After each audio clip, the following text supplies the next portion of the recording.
गुप्त नवरात्रि के 7वें दिन माँ कालरात्रि और महाविद्या धूमावती की पूजा का विधान है। माँ कालरात्रि को देवी दुर्गा के 9 रूपों में से 7वां स्वरूप कहा गया है। नवरात्रि के 7वें दिन माँ के इसी स्वरूप को ध्यान रखकर इनकी पूजा की जाती है और देवी का ये नाम उनके स्वरूप के कारण है। इस स्वरूप में माता का वर्ण काजल के समान काला है। माँ कालरात्रि की 4 भुजाएं हैं। ऊपर की दाहिनी भुजा से माँ अपने भक्तों को वर प्रदान करती हैं और निचली दाईं भुजा से अभय देती हैं, जबकि बाईं भुजाओं में माँ कालरात्रि खड्ग और कटीला मूसल धारण करती हैं। इनके केश खुले रहते हैं और गले में विद्युत की माला शोभा पाती है, जिसकी चमक से ऐसा लगता है कि मानो बिजली चमक रही हो। क्रोध में माँ की नासिका से अग्नि धधकती रहती है और माँ कालरात्रि का वाहन गर्दभ है। अब जानिए महाविद्या धूमावती के बारे में। मान्यताओं के अनुसार माँ धूमावती की पूजा सुहागिन महिलाओं को नहीं करनी चाहिए। साथ ही इनकी पूजा में केवल माँ दुर्गा का ध्यान करके ही पूजा की जाती है।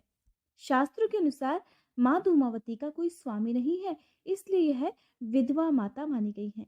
ज्योतिष शास्त्र के अनुसार इनकी साधना करने से भक्तों के जीवन में निडरता और निश्चिंतता आती है, साथ ही आत्मबल का विकास भी होता है। ऐसी मान्यता है कि महाविद्या धूमावती सूकरी के रूप में प्रत्यक्ष प्रकट होकर अपने भक्तों के सभी रोग और कष्ट दूर करती हैं, उनके शत्रुओं का नाश करती हैं। महाविद्या धूमावती के प्राकट्य से संबंधित कथाएं भी अनूठी हैं। पहली कथा के अनुसार जब देवी सती ने पिता के यज्ञ में अपनी इच्छा से स्वयं को जलाकर भस्म कर दिया, तब उनके जलते हुए शरीर से जो धुआं निकला, उससे ही महाविद्या धूमावती का जन्म हुआ।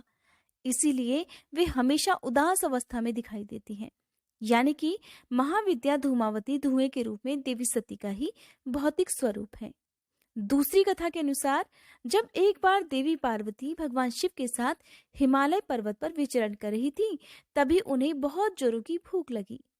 भगवान शिव से वे कहने लगी कि हे महादेव, मुझे भूख लगी है, कृपया मेरे लिए भोजन का प्रबंध किया जाए। किंतु देवी की बात सुनकर भगवान शिव कहने लगे कि देवी, अभी भोजन का कोई प्रबंध नहीं हो सकता। महादेव की ये बात सुनकर देवी क्रोधित हो गई और क्रोध के मारे कहने लगी, तब ठीक है, यदि आप मेरे लिए भोजन का प्रबंध नहीं कर सकते तो मैं तुम्हें ही खा जाती हूँ। और ऐसा कहते ही वे भगवान शिव को ही निकल गई।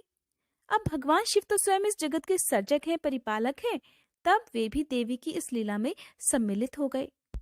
तब भगवान शिव ने उनसे अनुरोध किया कि हे देवी, कृपया मुझे बाहर निकालो।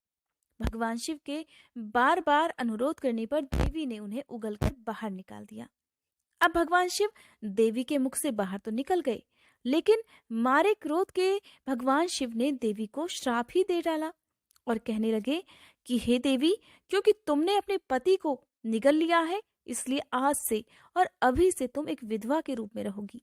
कहा जाता है कि बस तभी से महाविद्या धूमावती विधवा के रूप में रहती हैं और उन्हें इसी रूप में पूजा भी जाता है। महाविद्या धूमावती के अगर स्वरूप की बात करें तो ये श्वेत वस्त्र धारण करती हैं, इनके खुले हुए केश हैं, हाथ में सूप धारण करती हैं और इनका वाहन कौवा है। ऐसा कहा जाता है कि महाविद्या धूमावती क्योंकि एक विधवा के रूप में होती हैं, इसलिए सुहागिन महिलाओं को प्रकट रूप में उनकी पूजा नहीं करनी चाहिए और न ही उन्हें भोग वगैरह अर्पित करना चाहिए। आज के दिन केवल मानसिक पूजा कर उनका ध्यान रखकर आप उनसे क्षमा याचना कर सकते हैं और अपने सुहाग की लंबी आयु के लिए उनसे प्रार्थना भी कर सकते हैं। महाविद्या धूमावती दरिद्रता को दूर करती हैं, रोग कष्ट को मिटाती हैं और क्रोध को भी शांत करती हैं। वह अकेली हैं क्योंकि उन्हें विधवा के रूप में ही पूजा जाता है। उनके समान कोई दूसरी शक्ति नहीं है और वह अजेय हैं, अर्थात उनको कोई जीत नहीं सकता। चंड मुंड और शुंभ निशुंभ प्रसंग में देवी कहती हैं कि मैंने प्रण किया है कि जो मुझे युद्ध में जीत लेगा मैं उसी का वरण कर सकूंगी, लेकिन कोई भी युद्ध में उन्हें जीत नहीं पाया, इसीलिए वह अजेय हैं और अकेली हैं। महाविद्या धूमावती को देवी लक्ष्मी की छोटी बहन भी माना जाता है। लक्ष्मी जी जहाँ धन की देवी हैं, वहीं अलक्ष्मी के रूप में धूमावती उनकी बहन है। इसी कारण ये भी माना जाता है कि दिवाली के दिन महाविद्या धूमावती प्रस्थान करती हैं और उनकी जगह पर देवी लक्ष्मी का आगमन होता है। देवी धूमावती अकेली, विरक्त, स्वयं नियंत्रित हैं। उनका कोई स्वामी नहीं है। वो जहाँ भी रहती हैं, जहाँ भी जाती हैं, अकेली ही जाती हैं। इसी तरह दरिद्रता भी अकेली ही रहती है, उसके साथ कोई नहीं रहता। यहाँ तक कि दरिद्रता में कोई किसी का साथ भी नहीं देता। यदि कोई गरीब हो या आर्थिक तंगियों का सामना कर रहा हो तो कहते हैं कि उस स्थिति में नाते रिश्तेदार बंधु बांधव भी साथ छोड़ देते हैं। देवी के साथ भी यही है। अगर कोई भक्त सच्चे मन से उनका ध्यान करता है तो देवी उनके घर से दरिद्रता का नाश करती हैं। श्री लक्ष्मी जी का आह्वान करके उन्हें बुलाती हैं, जिसके फलस्वरूप भक्तों के घर में धन धान्य के भंडार भरते हैं, उनके घर में आर्थिक तंगी नहीं रहती है। कहते हैं इस दिन यदि आप महाविद्या की पूजा करते हैं और आपके घर में यदि गंदगी है तो आपके घर में फिर अलक्ष्मी का वास हो जाता है। इसलिए महाविद्या धूमावती का ध्यान भक्त अपने घर की आर्थिक तंगियों को दूर करने के लिए भी विशेष रूप से करते हैं।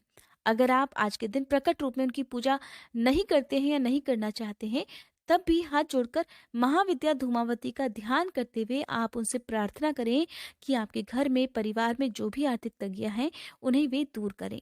इसके साथ ही महाविद्या धूमावती से पूजा में या उनका ध्यान करने में हुई गलतियों के लिए क्षमा याचना जरूर करनी चाहिए।